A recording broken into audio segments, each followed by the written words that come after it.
There we go. Okay. So this is my ground beef. I'm using organic grass-fed ground beef. You can use anything in this recipe that you like, any type of ground beef or ground meat. You can use ground chicken, ground turkey, ground pork would work with this one, ground lamb or venison if you like to use that. But I also have some options on the recipe for if you just want to make it vegetarian. So you can use some beans for that. You can actually use 2 packages of the cauliflower that I'm going to put in here as well. So you can make it just vegetable, especially if you're needing to watch some protein intake with your medications and you just want some good flavor, a little bit of plant-based protein. So I'm kind of almost to the point where this is brown. This is still a little bit pink, so I like the the ground beef to get a little bit more brown before I add in the spices and the cauliflower. What this is going to involve is 1 pound meat and 1 pound of cauliflower rice. So if you've never used cauliflower rice, it's one of my newer favorite ingredients just because it's quick and easy. It's diced up into small little pieces. I'm not sure if you can see it, but it kind of just looks like rice. And cauliflower doesn't have a lot of flavor, so it tends to absorb the flavor of the ingredients that we put with it. So I've put this in some sweet kind of things, like a smoothie, and we might do that in the next couple of weeks. Or I've put it in savory things. And when I made this taco meat up, actually it's a new recipe I made up a few weeks ago. When we first started quarantine, I was trying to not go anywhere.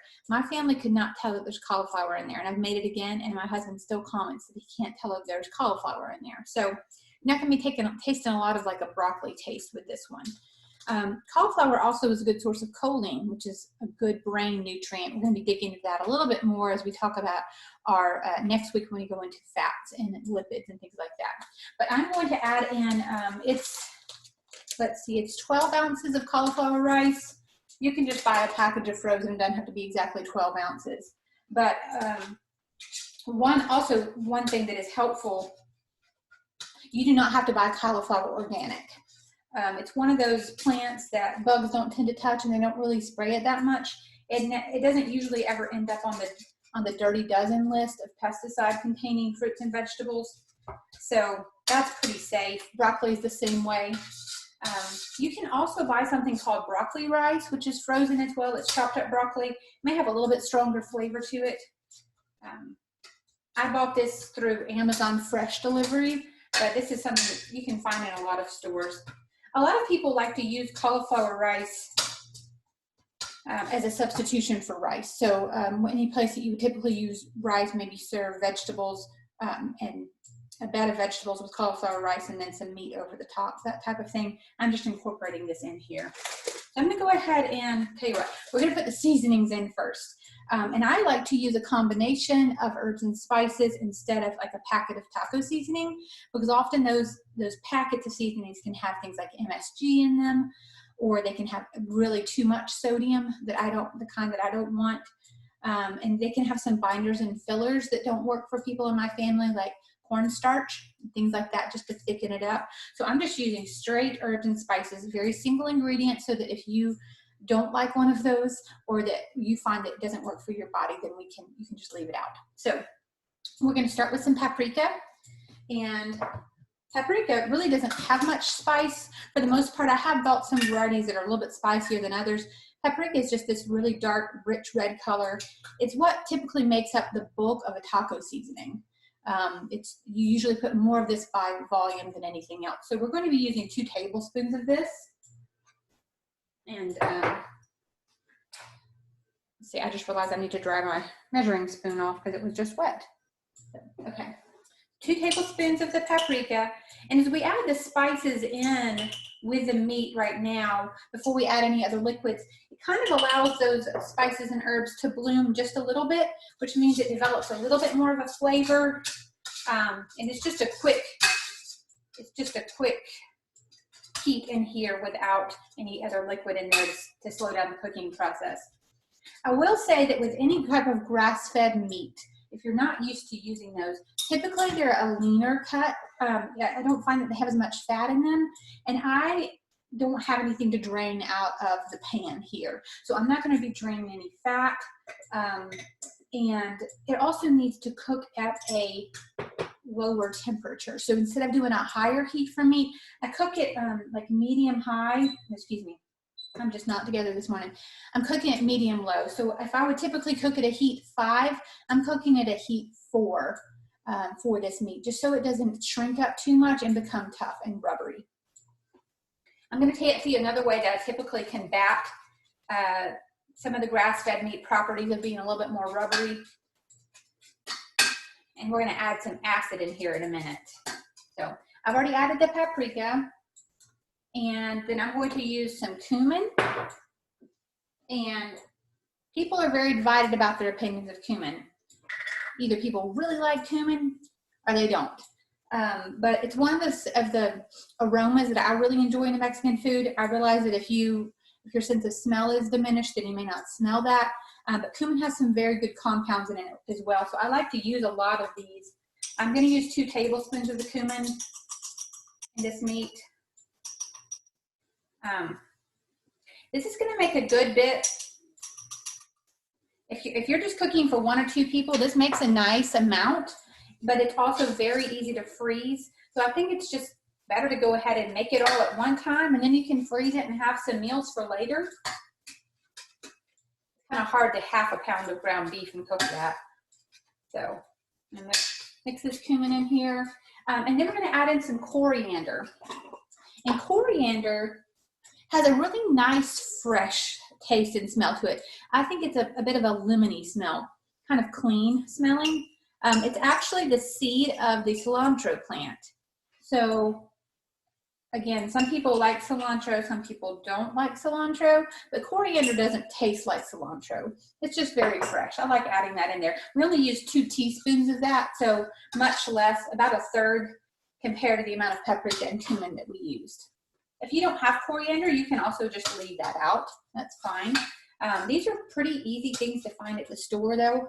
And I have found that even if a lot of the seasonings have gone on a stock, there is still, I haven't found an herb and spice rack that's been depleted yet. So I'm more likely to find this than like packets of taco seasoning in the store right now. So I've added in our coriander, and then I'll add some garlic powder. And I don't have this in the recipe, but I probably need to include it. If you really like onion and you want to dice up some onion and cook it with your food, that's a great way to get some sulfur-containing compounds. You can just cook it right along with your meat. So just dice up your onion and put it in there with your meat. I'm going to use 2 teaspoons of the garlic powder. You can use minced garlic if you want to use it fresh. I would just not keep it in the pan for very long. Garlic can kind of turn bitter if you cook it too long by itself. So I'm just going to quickly mix this in. And I'm going to go ahead and add in a little bit of our water, just so this doesn't start to burn any. We have a cup of water that I'm adding in here because this is going to simmer for a little bit. And let's kind of tenderize it. So the other thing I'll be adding in here is some oregano. I'm going to use 2 teaspoons of dried oregano. I'm using all dried herbs and spices. If you have any of this fresh, again, you can use some fresh oregano if you want to. Dried is a lot more concentrated of a flavor. Oregano is one of those herbs that has a lot of antimicrobial properties in it. It helps our body, especially against yeast and fungus, but also other bacteria. It's one of the herbs that I pull in from a medicinal standpoint if I have someone who's really working with a lot of yeast overgrowth in the body or some other type of bacterial imbalance. But when we just use it in cooking, it's not quite as potent, but it still can have very good anti-inflammatory properties in it. All of these spices do. Anything that smells this nice and aromatic and is so colorful like the paprika, there are compounds in there that are working for your body. So you've got green in the oregano, you have white in the garlic, and then the cauliflower we'll add. We'll have some brown in the cumin and the cilantro, and then the coriander. We have some red in the paprika. So we've covered a lot of color bases with this one already. And then we're going to add in some salt because we do want some salt in this. I like to use a Himalayan pink salt, and I'm going to use 1.5 teaspoons of that, which I'm not sure if you're used to cooking, that may sound like a little bit much, but I found just the right amount of salt makes the flavors pop. And if you're used to having a commercially prepared meat or taco seasoning mix, it's actually less salt than that is. And you're getting some nice minerals in with that Himalayan pink salt. That pink color are some minerals that are going to be helpful for your body. So let's see. So now I've added this in, and you could stop here if you wanted to, but if we just want to kick it up a notch, we're going to go ahead and add in our cauliflower. If you like a really very nice tomato base, you could add in a can of crushed tomatoes, maybe like a 14-ounce can instead of the water if you wanted to. But because we're during quarantine time and there aren't a lot of stores that have a lot of crushed tomatoes, I'm going to be using some tomato paste. This is some organic tomato paste. This does not contain any corn products. This one does not. It's Kroger brand. There's some other brands that do not either. A lot of times there's citric acid found in canned tomatoes most of the time, and in tomato paste. And if you have a reaction to corn, or corn isn't helpful or working well for your body, which it doesn't for a lot of my family members, then we have to be very careful about the additives that I find in canned tomatoes and tomato paste. So this is like a toothpaste tube. I'm going to squeeze out 2 tablespoons of this into here. And the nice thing is that I can save the rest of this. It will save a few weeks in the refrigerator. So if I want to use it for some other dishes, it's nicer than opening up 1 can of tomato paste that would go bad a little bit more easily. So it doesn't have to be exact. My kids like to call this my tomato toothpaste. It is a fun, it's a fun dispenser here. So let's go ahead and add this in. The tube of tomato paste tends to be a little bit more concentrated than like the can of it. It seems to be, they've condensed it just a little bit more, so there's not quite as much water in there. I'm going to add the rest of this water here, and then we're also going to add in some apple cider vinegar. So I have some organic apple cider vinegar here, and that's going to help to tenderize our meat a little bit more, because the grass-fed meat, just to help it break down a little bit of those collagen and connective tissues, that are in the meat. So we're going to add 2 tablespoons of this.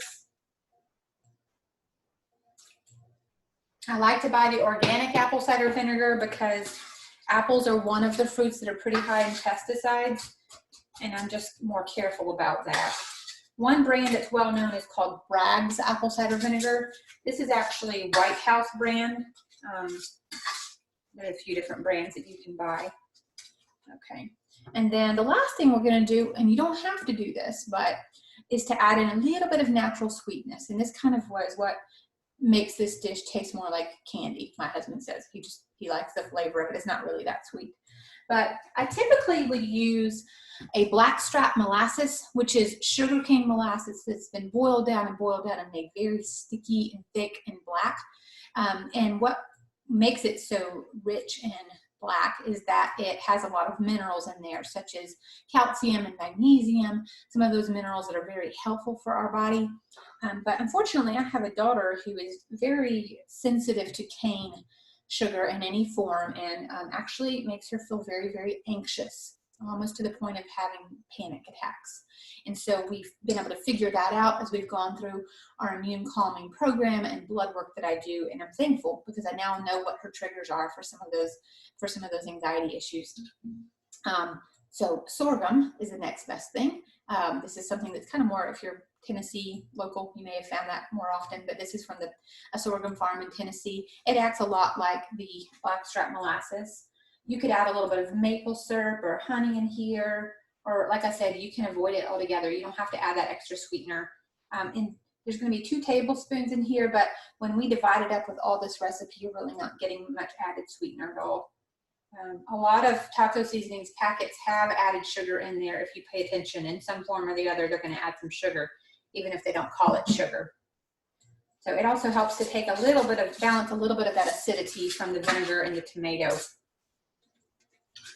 So what I'm going to do is just let this simmer for a while. I can bring up the heat just a little bit more to get it to a simmer. I'm gonna go back on the stove here.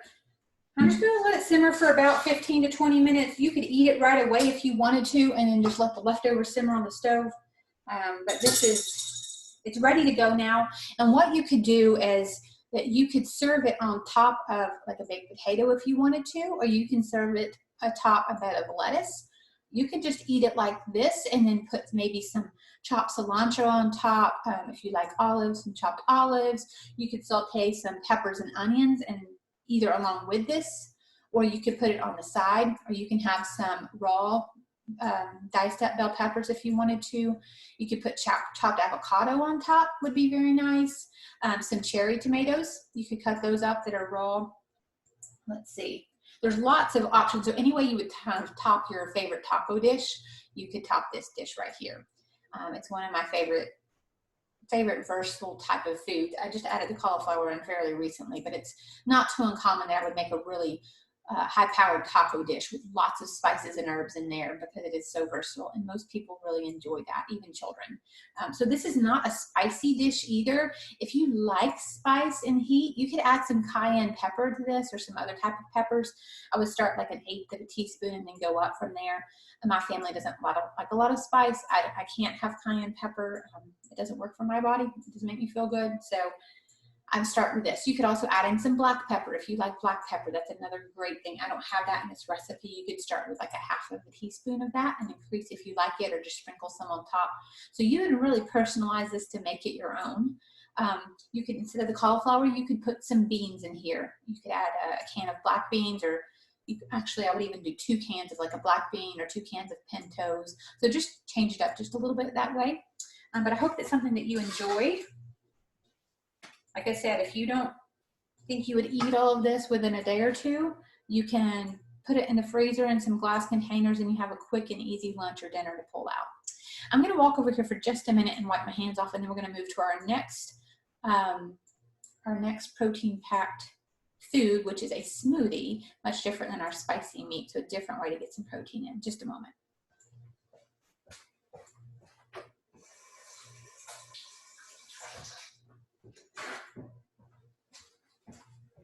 Okay, I'm going to try to move my handy dandy video cart a little bit over here.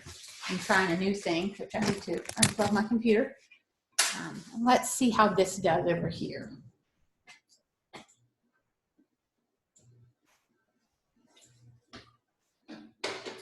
If you do not currently have a high power blender, this is one thing I have not put on our recommendation list, but I'm going to update that today. I think it's one of the most useful tools in the kitchen besides the Instant Pot, but especially if you're having a harder time getting in protein that you need, or it's just difficult to get some meals together, smoothies are a very, very easy way to add in fruits and vegetables and protein and get that quickly. And also, as we mentioned earlier this week, if you're having a harder time digesting protein or you're feeling full all the time, you may want to consider using some smoothies as that option. So I have a Vitamix blender. This is actually a refurbished Vitamix, and I will include a link in today's notes about where to purchase that. That way it's not quite as expensive. It is an investment, but the high power blender means it will blend things up at a high speed and won't leave the little chunks in there. Oftentimes a traditional blender like you would typically buy at Walmart or Target just doesn't have the power to blend things up, make it as smooth as you want to, especially as you start using things like maybe some vegetables or that kind of thing in there, or some harder fruits to puree. You're just going to be left with a lot of chunks, and you're going to have to blend for a long, long time versus 30 seconds to a minute. So it's one thing that most of my clients who have not had one, and then they said, I'm just going to take the plunge and buy one, they say, why did I not do this to begin with? Why was I wasting 30 minutes trying to blend a smoothie?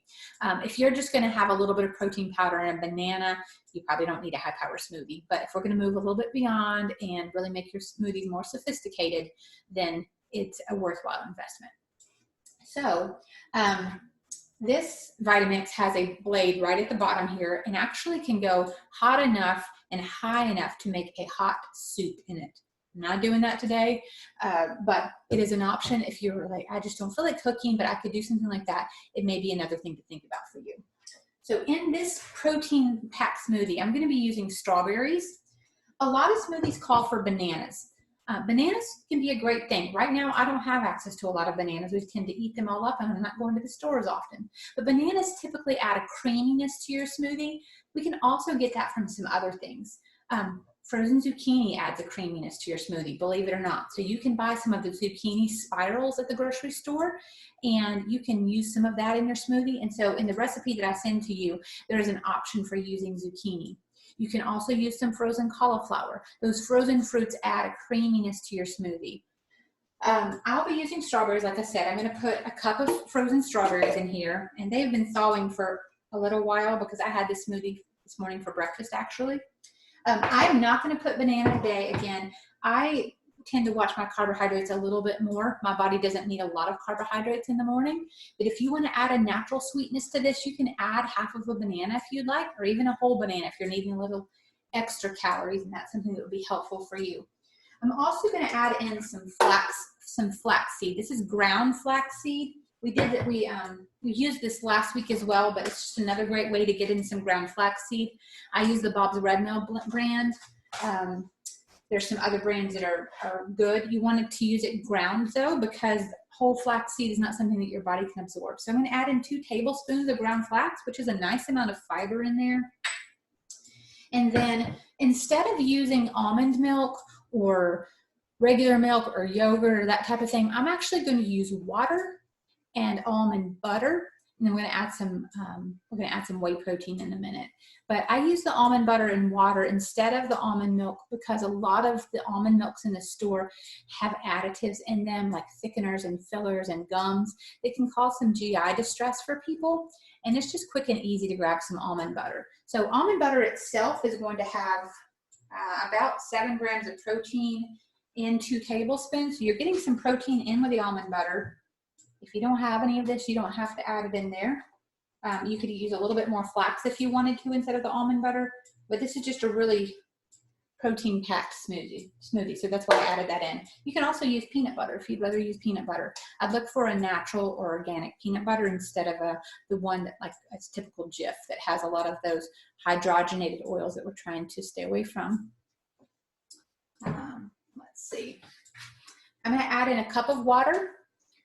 If you like it a little bit more thick, you just stick with a cup of water. If you like a thinner smoothie, or if you end up adding like some of the cauliflower or the zucchini that I mentioned and is optional, then you may want to add a little bit extra water just to help that smoothie blend up a little bit better. If it seems like the blender is kind of fighting you a little bit, adding a little bit more liquid at a time can help it finally spin like it needs to instead of the motor getting overheated.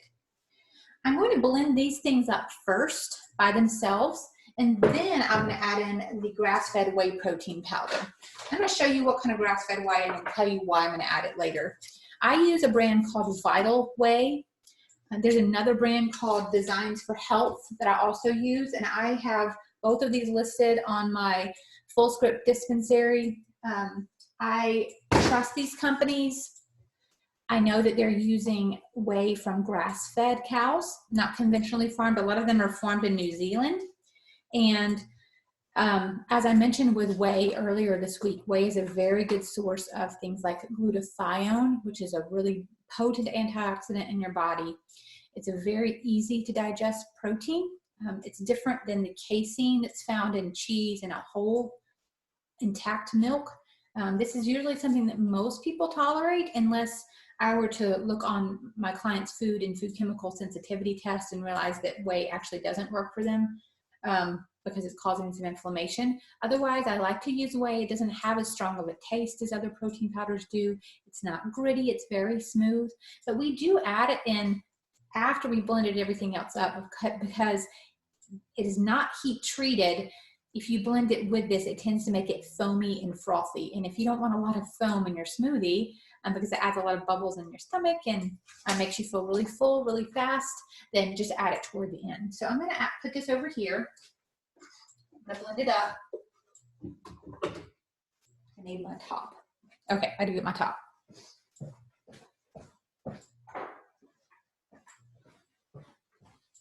Very important to put the top on the smoothie. I've had a few too many smoothie accidents when I've accidentally turned it on, and we've ended up with smoothie everywhere. So my children remind me, Mama, put the top on there.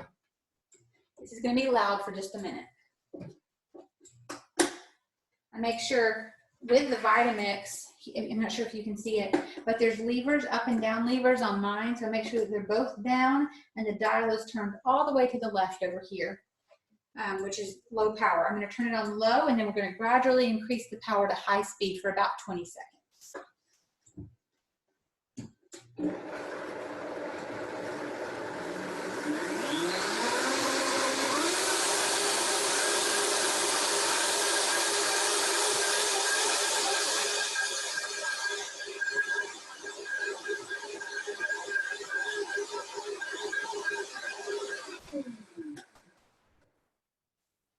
Okay.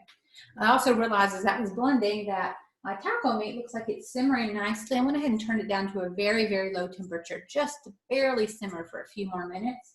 And you can always look, if it looks like it's starting to get a little bit more dried out, you can add a tiny bit more water to that mixture just so it doesn't start to burn on the bottom. Okay, so now we've blended up our whey. It's a very nice, not our whey, our milk, our smoothie. It's a very nice consistency in here. This is just typically one serving. If you need to increase it, you can. You can always double it. It's very easy to double this recipe. You can also make it ahead of time. So if you want to make one smoothie today that lasts for 2 days, put it in a mason jar. That's easy to do. This is about 1.5 scoops of protein. I measured out 3 tablespoons so you'd know exactly if it was different based upon different brands of it. But I'm going to put that in here right now.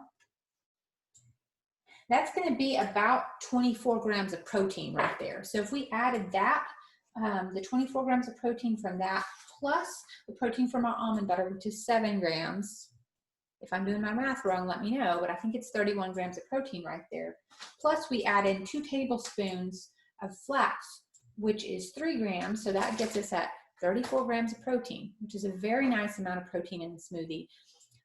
That may be too much though if you are having some interference with your medications and protein. You may want to make this and just spread it out into some smaller little glasses, or you can put it like in a jelly glass that's a little bit bigger than this, and just have a really protein packed small amount that you could kind of spread throughout the day as an option versus having all of it at one time. So we're going to blend this up on low for just a minute, just to incorporate it and make sure all my dials are down.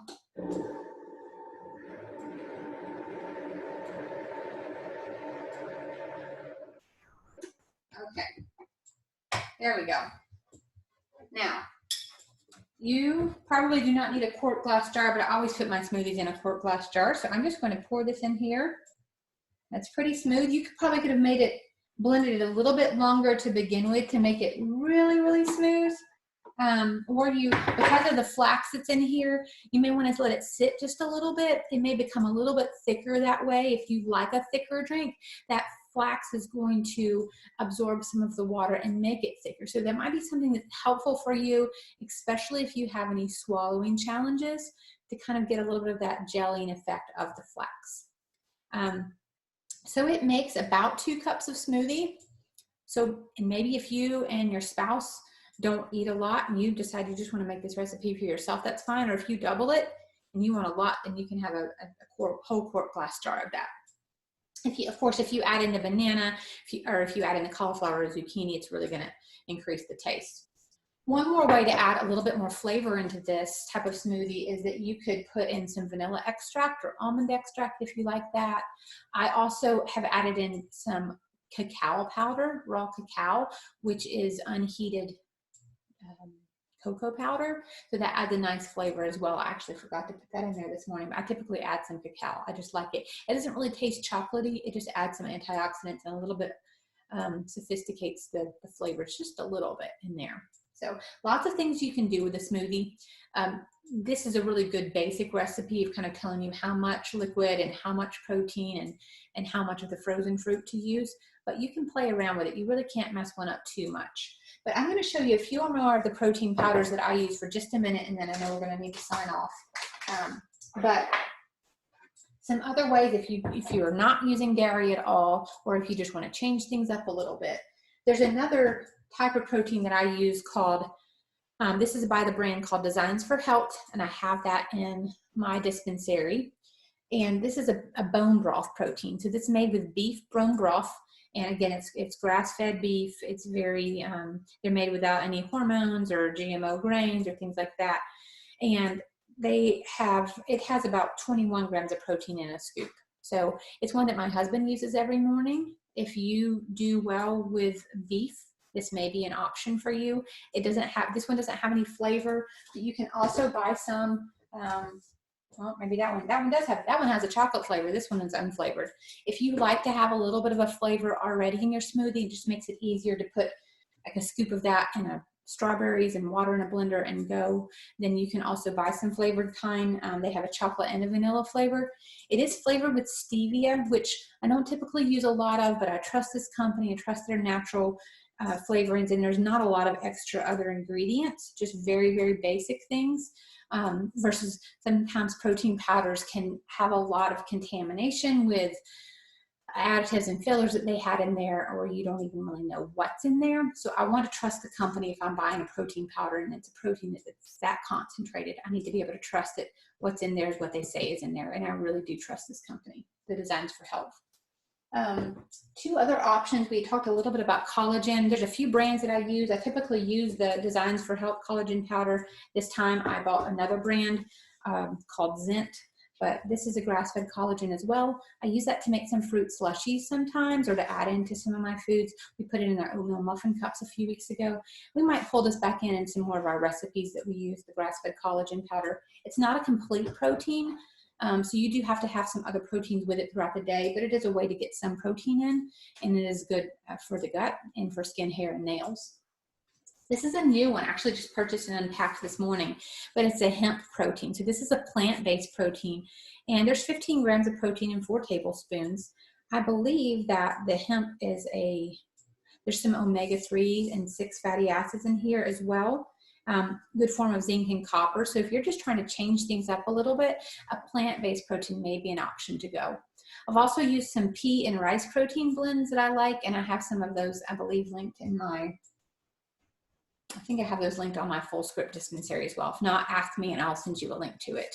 But if there's anything of these that you are interested in buying and you're like, oh, Bethany, just if you can send me a recommendation directly, I'll be happy to email that to you. I did that to one of our class members this week. I sent her a recommendation and she was just able to push buy or select what she wanted out of there versus having to go navigate the whole dispensary.